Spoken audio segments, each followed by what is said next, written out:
안녕하세요, 드로왕입니다. 오늘은 중고차를 구매하려는 분들이라면 한 번쯤 고민해 봤을 주제, 바로 SK엔카는 믿을 수 있을까에 대한 이야기를 한번 해보겠습니다. 솔직히 저도 중고차를 볼 때 제일 먼저 엔카부터 찾아보는데요. TV 광고도 워낙 많이 하고 또 규모도 크다 보니까 왠지 다른 곳보다는 안전할 것 같다는 그런 믿음이 생기게 됩니다.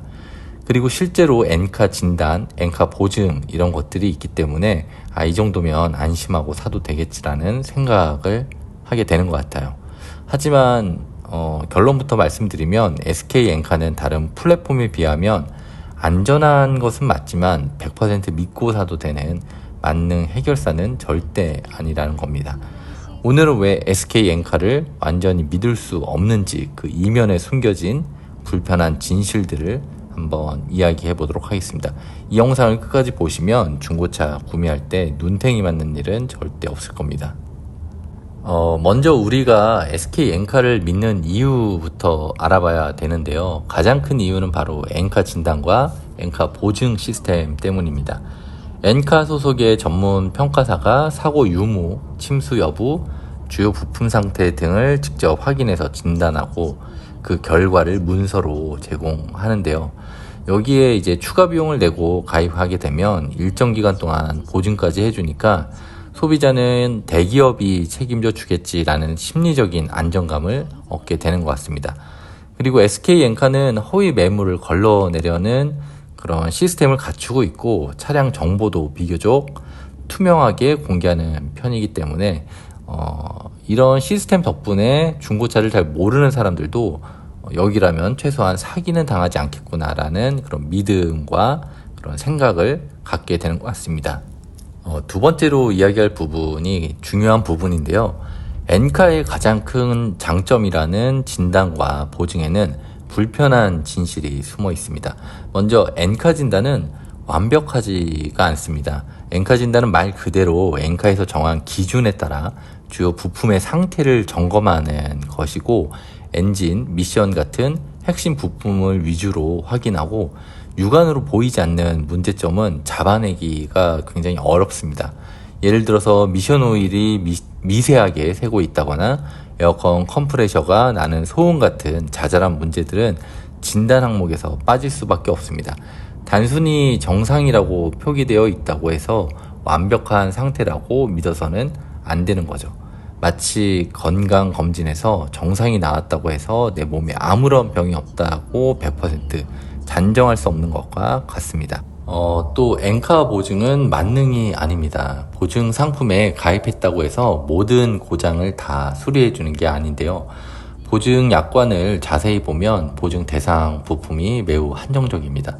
보증 기간도 짧아서 3개월에 5,000km 정도가 일반적이고 게다가 수리할 때마다 자기부담금이 또 발생하게 됩니다. 보증 기간 내에 고장이 났다고 해도 모든 수리비를 보상받는 것은 아니라는 거죠. 보증이라는 이름만 믿고 덜컥 샀다가 막상 고장이 났을 때 이 부품은 보증 대상이 아니라는 답변을 듣고 실망하는 경우가 생각보다 많이 있습니다. 세 번째로 이야기할 부분은 딜러들의 꼼수에 대한 이야기인데요. SK엔카는 플랫폼일 뿐 결국 차량을 판매하는 것은 개인 딜러들입니다. 딜러들이 올린 매물을 엔카가 대신 보여주는 구조로 만들어진 플랫폼이고 SK엔카가 아무리 시스템을 잘 만들어 놓아도 일부 악질 딜러들은 여전히 꼼수를 부릴 수 있습니다. 대표적인 것이 바로 미세한 사고 이력 숨기기 같은 건데요. 큰 사고는 진단에서 걸러지지만 범퍼나 문짝을 교체하는 그런 경미한 접촉 사고는 숨기기가 비교적 쉬운 편입니다. 이런 부분은 육안으로 꼼꼼히 확인해 봐야만 알 수가 있는 부분인데요. 또한 침수차나 단기 렌터카 같은 매물도 주의가 많이 필요합니다. 침수차는 완벽하게 복원하면 전문가도 감별하기 어렵고 단기 렌터카나 영업용으로 쓰였던 차는 이제 주행거리가 짧아도 여러 사람이 험하게 운전해서 엔진이나 미션에 무리가 가 있는 경우도 많이 있습니다. 네 번째로 이야기할 부분은 그렇다면 좋은 매물을 어떻게 골라야 되는지 한번 이야기를 해볼 텐데요. SK엔카는 중고차를 구매하기에 굉장히 좋은 플랫폼인 거는 사실입니다. 하지만 100% 절대로 믿어서는 또 안 되는 부분이 있기 때문에 좀 주의가 필요한 것 같고, SK엔카의 진단서나 보증서를 최종 합격증이라고 생각하는 순간 이제 돈을 잃게 될 확률이 높아지게 되는 것 같습니다. 일단 첫 번째로 매물 정보 스스로 이제 꼼꼼히 확인을 해봐야 되는데요. 엔카 진단서를 맹신하지 말고 사고 이력과 정비 내역을 스스로 다시 한번 비교해 가면서 꼼꼼하게 살펴보는 게 중요한 것 같습니다.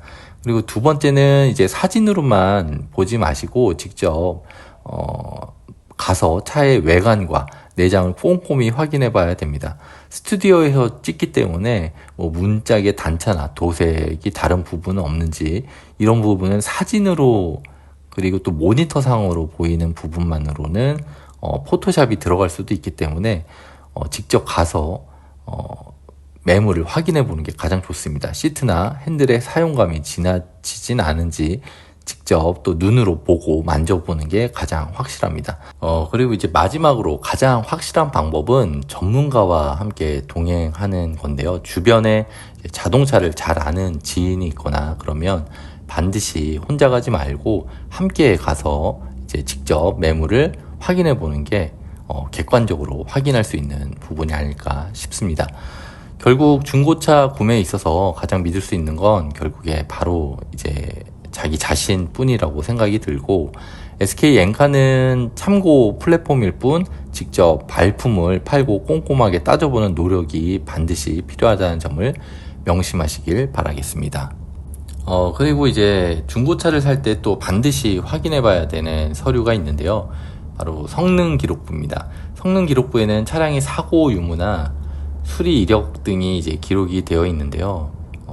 가장 중요한 것은 성능 기록부의 내용과 실제 차량 상태가 일치하는지를 직접 확인해 봐야 됩니다. 예를 들어서 이제 기록부에 단순 교환 없음이라고 되어 있는데 볼트가 풀린 자국이 있거나 페인트 색이 미묘하게 다르다면 한번 의심해 봐야 됩니다. 딜러가 보여주는 서류만 믿지 마시고 실제 차량을 보면서 성능 기록부와 꼼꼼하게 대조해 보는 노력도 필요합니다. 마지막으로 차량 등록증을 한번 더 꼼꼼하게 확인하는 것도 중요합니다. 차량 등록증에는 차주의 수, 즉 명의가 얼마나 자주 바뀌었는지가 기록이 됩니다. 주행거리에 비해서 명의 변경 횟수가 너무 많다면 그 차가 개인 소유였는지 아니면 영업용이나 렌터카로 사용되었을 가능성이 높기 때문에 이런 차는 아무래도 관리가 제대로 되지 않았을 확률이 높으니까 이제 피하는 것이 좋을 거라고 생각이 듭니다. 혹시 SK엔카에서 중고차를 구매해 본 경험이 있으시다면 어떤 점이 좋았고 또 어떤 점이 아쉬웠는지 댓글로 남겨주시면 여러분들의 경험이 다른 또 중고차를 구매하시는 분들에게 큰 도움이 될 거라고 생각합니다. 오늘도 영상 시청해 주셔서 감사합니다. 이상 드로왕이었습니다.